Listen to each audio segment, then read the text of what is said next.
Hi everyone, it's Julie here.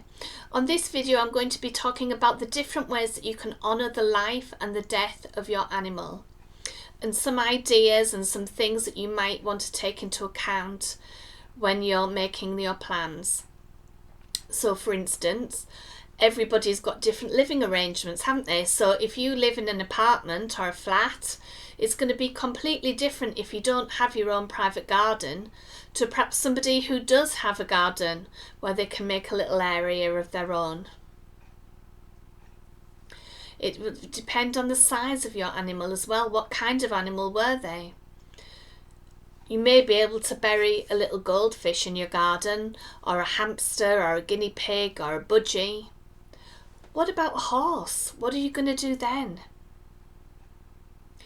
Some areas have memorial gardens, and that's something that you could look at. Quite often the vets will have information. If you do decide you want to have your pet cremated and you have the ashes back, do you want to scatter them somewhere? Are you allowed to scatter them?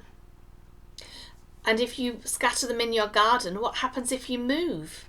If 10 years down the line you have to move house and your babies are there in the garden, what are you going to do? And that's the same whether you've buried them, whether you've scattered the ashes there.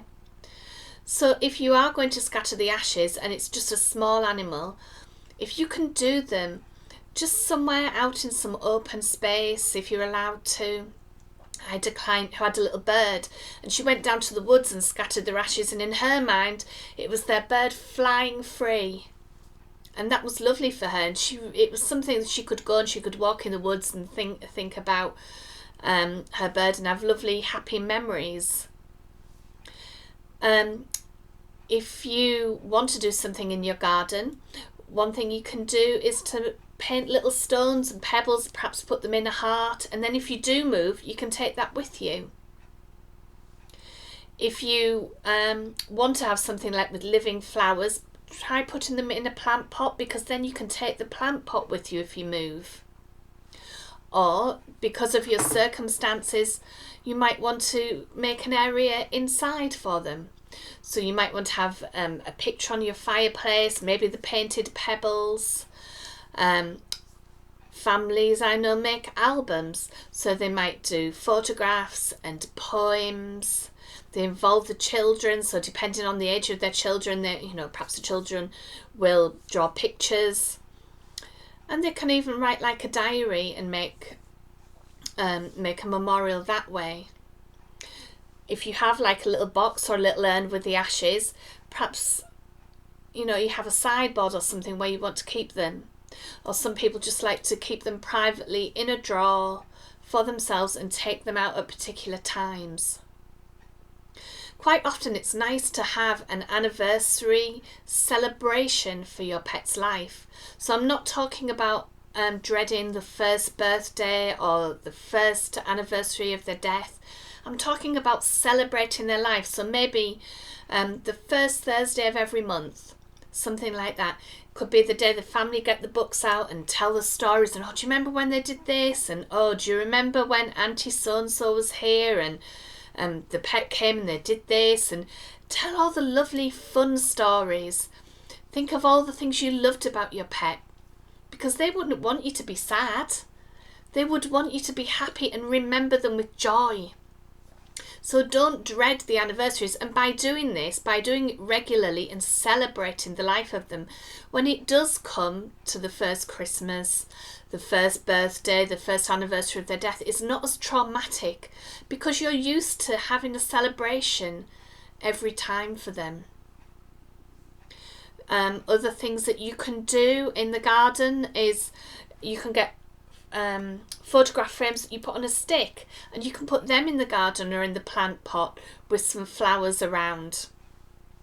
Sometimes people plant a rose bush or a sunflower, and they have those, so every year when that rose comes, it reminds them of the pet and all the lovely times they had together, because this is not about sorrow, this is about celebrating the life that you had with them and all the great times that you had.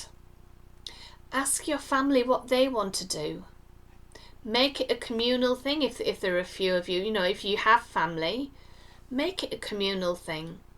If you live by yourself and you're able to have a few friends round, maybe raise a glass round the area of the garden or in front of the fireplace. Have a drink, raise a glass, and tell stories about them then. Quite often with children, a pet is the first experience of death that they have. So to be able to celebrate the life and to get their feelings out and to allow them to cry if they want to see that you feel comfortable crying if you want to, that's healthy for them. And then when it comes to the deaths in the future, perhaps adults, it's awful to think about, but grandparents and parents, then they're going to be more equipped to deal with that because they've learned at an earlier age how to deal with the death, because they've dealt with the death of an animal that they love so very much. And you might feel that you're feeling the pain more than the others because they don't seem to be that bothered, but it might just be that they're suppressing their feelings or they don't really know what to say. And so by having this gathering or having the communal chat or the sharing of memories, that's a way for them to let their feelings out if they need to. Everybody is different, but things to take into account, like we said, so what you're allowed to do legally as far as burying and scattering ashes, if you may move in the future, and think about 10 or 15 years down the line. Who knows if you might have to move when the children leave home, or if you might change your job and you have to move. What are you going to do with that area, that precious area where your babies are resting?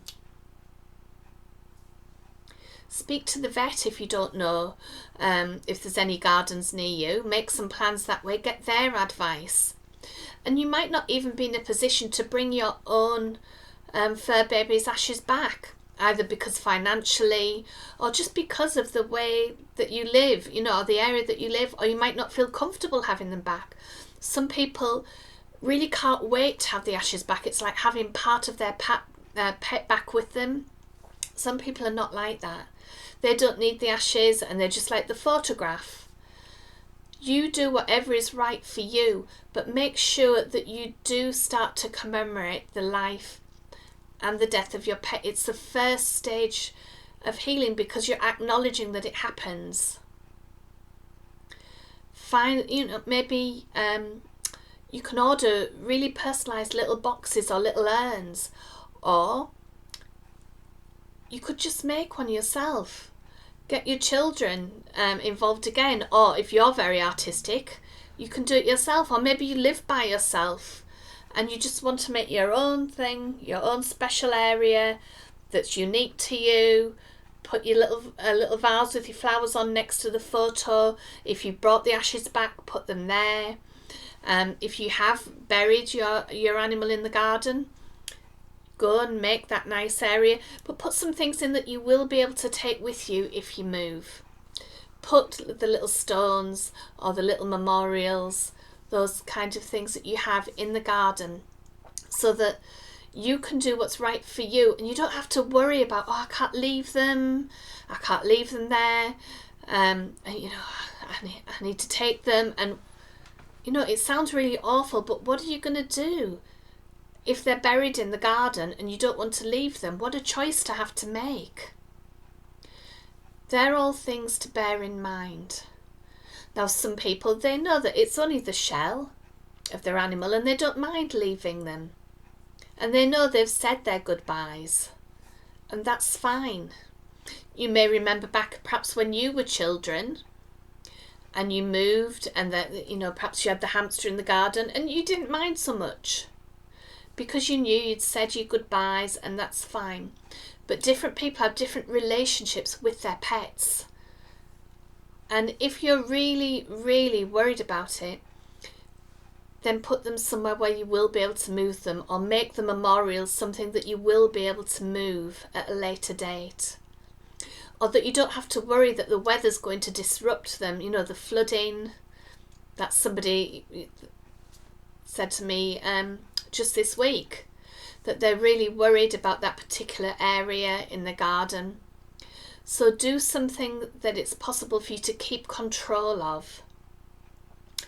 Make that little area, either in your garden, in your house, and honour the life of your pet. Celebrate it. Celebrate the love that you had.